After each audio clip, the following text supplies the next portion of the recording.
ಮೈಸೂರಿನಲ್ಲಿ ಮಾಜಿ ಸಿಎಂ ಸಿದ್ದರಾಮಯ್ಯಗೆ ಭವ್ಯ ಸ್ವಾಗತ.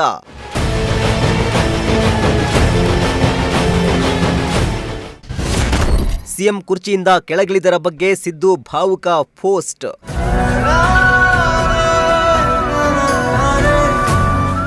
ಎಸ್, 3 ವರ್ಷಗಳ ಕಾಲ ಮುಖ್ಯಮಂತ್ರಿಯಾಗಿ ಉತ್ತಮ ಆಡಳಿತ ನೀಡಿರುವ ಸಿದ್ದರಾಮಯ್ಯ ಅವರು ಸಿಎಂ ಕುರ್ಚಿಯನ್ನ ಡಿಕೆ ಶಿವಕುಮಾರ್ ಅವರಿಗೆ ಬಿಟ್ಟುಕೊಟ್ಟಿದ್ರು. ಸಿದ್ದರಾಮಯ್ಯ ಪದತ್ಯಾಗ ಮಾಡಿದ ಬಳಿಕ ಸಿದ್ದು ಹೋದಲ್ಲಿ ಬಂದಲ್ಲಿ ಜನರಿಂದ ಭರ್ಜರಿ ರೆಸ್ಪಾನ್ಸ್ ಸಿಗ್ತಾ ಇದೆ.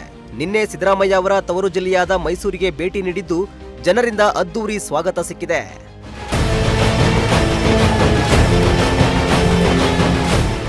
ಸಿದ್ದರಾಮಯ್ಯ ಪದತ್ಯಾಗದ ನಂತರ ಮೊದಲ ಬಾರಿಗೆ ಹುಟ್ಟೂರಿಗೆ ಸಿದ್ದರಾಮಯ್ಯ ಭೇಟಿ ನೀಡಿದ್ದು ಸಾವಿರಾರು ಸಂಖ್ಯೆಯಲ್ಲಿ ಅಭಿಮಾನಿಗಳು ಕಾರ್ಯಕರ್ತರು ಜಮಾಯಿಸಿದ್ದು ಸಿದ್ದುಗೆ ಭವ್ಯ ಸ್ವಾಗತವನ್ನ ಕೋರಿದ್ರು.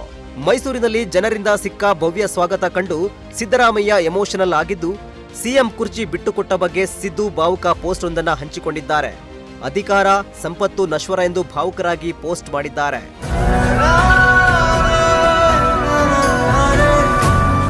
ಇನ್ನು ಪೋಸ್ಟ್ನಲ್ಲಿ ಮುಖ್ಯಮಂತ್ರಿಯ ಪದತ್ಯಾಗ ಮಾಡಿದ ದಿನದಿಂದ ಹೋದಲ್ಲಿ ಬಂದಲ್ಲಿ ಜನತೆ ವ್ಯಕ್ತಪಡಿಸುತ್ತಿರುವ ಪ್ರೀತಿ, ಅಭಿಮಾನ, ವಿಶ್ವಾಸವನ್ನ ನೋಡಿದ್ರೆ ಅಧಿಕಾರವನ್ನ ಬಳಸಿಕೊಂಡು ಜಗಮೆಚ್ಚುವ ರೀತಿಯಲ್ಲಿ ಜನಸೇವೆ ಮಾಡಿದ್ದೇನೆಂಬ ಸಾರ್ಥಕದ ಭಾವನೆ ಮೂಡಿದೆ.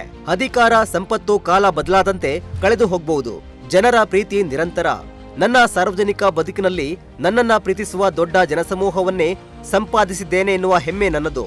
ಮುಖ್ಯಮಂತ್ರಿಯ ಸಿಂಹಾಸನ ನಶ್ವರ, ಜನತೆಯ ಹೃದಯ ಸಿಂಹಾಸನ ಶಾಶ್ವತ. ಅಲ್ಲಿಂದ ನನ್ನನ್ನು ಯಾರೂ ಕೆಳಗಿಳಿಸಲಾರರು. ನಾಡಿನ ಉದ್ದಗಲಕ್ಕೂ ಯಾವ ನಿರೀಕ್ಷೆಯೂ ಇಲ್ಲದೆ ಪ್ರೀತಿ, ಅಕ್ಕರೆ ತೋರುತ್ತಿರುವ ಪ್ರೀತಿಯ ಬಂಧುಗಳ ಸೇವೆಗೆ ನಾನು ಸದಾ ಬದ್ಧ. ಮತ್ತೊಮ್ಮೆ ಎಲ್ಲರಿಗೂ ನನ್ನ ತುಂಬು ಹೃದಯದ ಕೃತಜ್ಞತೆಗಳು ಎಂದು ಸಿದ್ದರಾಮಯ್ಯ ಭಾವುಕ ಪೋಸ್ಟ್ ಮಾಡಿದ್ದಾರೆ. News desk, Prajashakti TV, Tumakuru.